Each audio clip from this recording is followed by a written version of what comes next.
Hi, இந்த வீடியோவில் நம்ம என்ன பார்க்க போகிறோன்னா, இப்போ மோஸ்ட் காமனாக ஒரு விமனுக்கு இருக்கக்கூடிய ப்ராப்ளம் என்னன்னு பார்த்தீங்கன்னாக்கா, ஹார்மோனல் இஷ்யூஸ் தான் இருக்குது. அது வந்து ஹார்மோனல் இம்பேலன்ஸ்னு சொல்லுவாங்க. பார்த்திங்கன்னா இப்போது எல்லாருக்கும் அது காமன் ஆயிடுச்சு. 10ல் 8 பேருக்கு பார்த்திங்கன்னா ஹார்மோனல் இஷ்யூஸ் இருக்குது. அதுக்கு மோஸ்ட் ஆஃப் த ரீசன்ஸ் என்னன்னு பார்த்தீங்கன்னா நம்மளோட லைஃப் ஸ்டைல்ஸ் தான். என்னோடய ஃபர்ஸ்ட் பீரியட் மிஸ் ஆன உடனே நான் வந்துட்டு ஹாஸ்பிட்டலில் டயக்னோஸ் பண்ணிக்கிட்டேன். எனக்கு வந்துட்டு பிசிஓஎஸ்ங்கிற ஒரு ஹார்மோனல் இஷ்யூஸ் இருக்குங்கிறத நான் டயக்னோஸ் பண்ணிட்டேன்.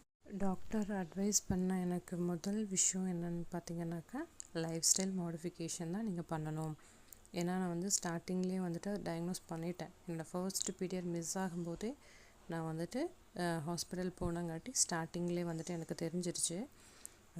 பிசிஓஎஸ் அப்படிங்கிறது என்னன்னு பார்த்தீங்கன்னாக்கா, நம்மளோட கர்ப்பப்பையில் வந்து நீர்க்கட்டி இருக்கிறது தான் பிசிஓஎஸ். எனக்கு வந்துட்டு போத் ரைட் அண்ட் லெஃப்ட் 2 சைட்லேயுமே வந்துட்டு நீர்க்கட்டி இருந்துச்சு. பட் ஸ்மால் சைஸஸில் தான் இருந்துச்சு. பிகாஸ் நான் ஃபர்ஸ்டே வந்துட்டு டயக்னோஸ் பண்ணிட்டேன், என்னங்கிறத நான் தெரிஞ்சிட்டேன்.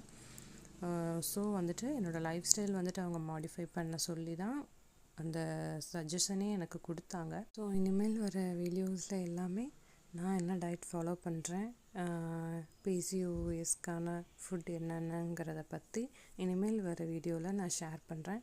கண்டிப்பாக உங்களுக்கு யூஸ்ஃபுல்லாக இருக்கும்னு நான் நினைக்கிறேன். என் சேனலில் சப்ஸ்கிரைப் பண்ணிக்கோங்க, தென் லைக் பண்ணிக்கோங்க. தேங்க்யூ.